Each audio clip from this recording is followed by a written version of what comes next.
কীর্তির মুখ থেকে দ্বিতীয় বিবাহের কথা শুনেই শ্রদ্ধার মাথায় যেন আকাশ ভেঙে পড়ে। শ্রদ্ধাকে দ্বিতীয় বিবাহ করার জন্য অনুরোধ করে কীর্তি।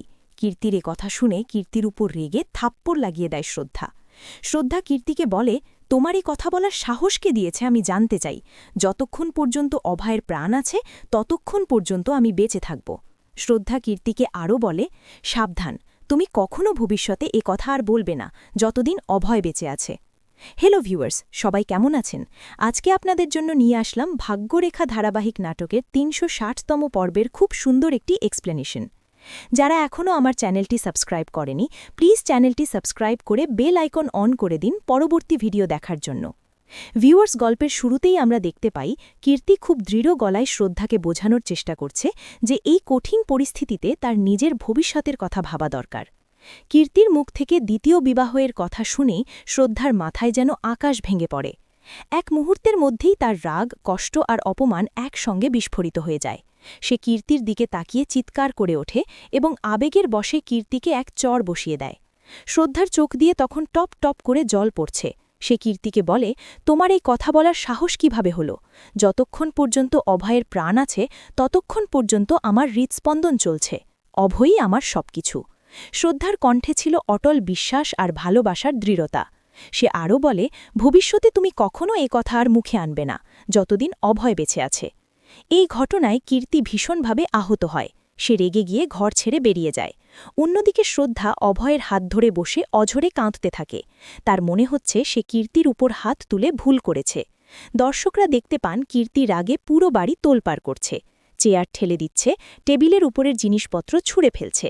নিজের সঙ্গেই সে কথা বলছে, আমি তো শ্রদ্ধার ভালোর কথাই ভাবছিলাম, কিন্তু আমার কথাটাই ওর কাছে সবচেয়ে খারাপ লাগল। কীর্তির মনে হচ্ছে কেউই তার অনুভূতি বোঝেনি। অন্যদিকে শ্রদ্ধা অভয়ের পাশে বসে অনুশোচনায় ভুগছে।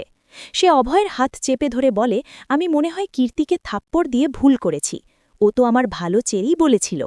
শ্রদ্ধা উপলব্ধি করে যে কীর্তি তার ভবিষ্যৎ আর একাকিত্বের কথা ভেবেই দ্বিতীয় বিয়ের প্রসঙ্গ তুলেছিল। শ্রদ্ধার মন নরম হয়ে যায়। সে নিজেকে দোষ দিতে শুরু করে এবং সিদ্ধান্ত নেয় যেভাবেই হোক কীর্তির রাগ ভাঙাতে হবে। এই ভেবে সে অভয়কে ঘরে রেখে দ্রুত কীর্তির কাছে যাওয়ার জন্য বেরিয়ে পড়ে। এদিকে কীর্তি নিজের রাগ নিজেই সামালানোর চেষ্টা করছে। সে চোখের জল মুছতে মুছতে বলছে, কেউ শ্রদ্ধার কথা ভাবে না। আমি তো ওকে নিজের বোনের মতো দেখি বলেই এ কথা বলেছি। আমি ওকে এই দুঃসময় এভাবে ভেঙে পড়তে দেখতে পারছি না। ঠিক তখনই শ্রদ্ধা এসে কীর্তিকে ডাক দেয়। কীর্তি তিক্ত হেসে বলে, কি শ্রদ্ধা, তোমার এক থাপ্পড়ে মন ভরেনি? আরেকটা মারতে এসেছ? সে স্পষ্ট জানিয়ে দেয় সে কোনো ক্ষমা চাইবে না। এই কথা শুনে শ্রদ্ধা আর নিজেকে ধরে রাখতে পারে না। সে হাউমাউ করে কেঁদে ফেলে এবং হঠাৎ করেই কীর্তিকে জড়িয়ে ধরে। কান্না জড়ানো গলায় বলে, আমাকে মাফ করে দাও, রাগের মাথায় আমি ভুল করেছি। এই আবেগঘন মুহূর্তে দুই বোনের মতো সম্পর্কের মধ্যে জমে থাকা সব ভুল বোঝাবুঝি একটু একটু করে গলে যেতে শুরু করে। ঠিক তখনই গল্পে অন্যদিকে এক ভয়ঙ্কর মোড় দেখা যায়। কুণাল চুপি চুপি অভয়ের রুমের দরজার কাছে এসে উকি দেয়। সে লক্ষ্য করে অভয়ের হাতের আঙ্গুল সামান্য নড়ছে। যদিও সে পুরো হাত তুলতে পারছে না, তবুও এই সামান্য নড়াচড়াই কুণালকে আতঙ্কিত করে তোলে। কুণাল মনে মনে ভাবে, আজ আঙ্গুল নাড়ছে, কাল হাত নাড়বে, তারপর উঠে দাঁড়াবে। তাহলে তো আমার সব অপরাধ ফাঁস হয়ে যাবে। ভয়ে তার কপালে ঘাম জমে যায়। সে সিদ্ধান্ত নেয় অভয়কে আর বাঁচতে দেওয়া যাবে না। অন্যদিকে শ্রদ্ধা কীর্তির কাছে কান ধরে ক্ষমা চাইছে। সে বলে, আমি সত্যিই দুঃখিত, ওই সময় তোমার গায়ে হাত তোলা উচিত হয়নি। ঠিক তখনই দর্শকরা দেখতে পান কুণাল অভয়ের রুমে ঢুকে দরজা বন্ধ করে দেয়। তার হাতে একটি বালিশ। ধীরে ধীরে সে অভয়ের দিকে এগিয়ে যায় এবং ফিসফিস করে বলে, আজ তোমার মুখ চিরদিনের জন্য বন্ধ করে দেব। কুণালের চোখে তখন হিংস্রতার ছাপ। সে বলে, তখনও চেয়েছিলাম তোমাকে খতম করতে, আজ সেই সুযোগ এসেছে। ঠিক সেই মুহূর্তেই হঠাৎ করে শ্রদ্ধা রুমে ঢুকে পড়ে। কুণাল ভয় পেয়ে জানালার পর্দার আড়ালে লুকিয়ে পড়ে। শ্রদ্ধা ঘরে ঢুকে চারপাশ দেখে অবাক হয়ে যায়। বিছানা এলোমেলো আর বালিশটি অন্য জায়গায় পড়ে আছে। সে অভয়ের দিকে তাকিয়ে উদ্বিগ্ন গলায় বলে, আমি তো এই বালিশটা তোমার মাথার নিচে রেখে গিয়েছিলাম, এটা এখানে কিভাবে এলো? পর্দার আড়ালে দাঁড়িয়ে কুণাল ভয়ে কাঁপতে থাকে এবং মনে মনে বলে, এই সময়ই শ্রদ্ধা এসে গেল। ঠিক তখনই জানালার পর্দা সামান্য নড়ে ওঠে। শ্রদ্ধা সেটা লক্ষ্য করে পর্দা সরাতে এগোয়, কিন্তু বুয়াজি তাকে থামিয়ে দেয়। এরই মধ্যে কীর্তির ডাক আসে, দিদি, জলদি আমার কাছে আসো। সবাই দৌড়ে কীর্তির কাছে যায়। কীর্তি বিস্ময়ের সঙ্গে প্রশ্ন করে, আমাকে না জানিয়ে তুমি কিভাবে আমার জন্য আইপিএস অফিসারের জবের ব্যবস্থা করলে? এই প্রশ্নে পুরো ত্রিপাঠী পরিবার শ্রদ্ধার দিকে তাকায়।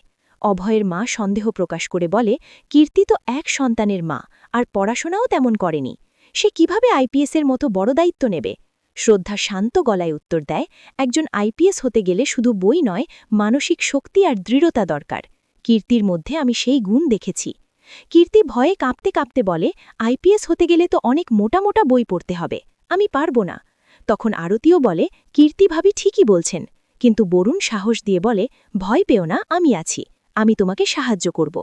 বুয়াজি মজা করে বলে ওঠে, আজ থেকে কীর্তি রানী নয়, কীর্তি আইপিএস। এভাবেই পর্ব শেষ হয় এক বড় প্রশ্নচিহ্ন নিয়ে। কীর্তি কি সত্যি আইপিএস অফিসার হতে পারবে? আর সোনিয়ার খুনি ও অভয়ের হামলাকারীর আসল মুখ সে কি উদ্ঘাটন করতে পারবে? জানতে হলে চোখ রাখুন পরবর্তী পর্বে। ভিউয়ার্স, আজকে এ পর্যন্তই। ভিডিওটি কেমন লাগলো কমেন্ট করে মতামত জানাও।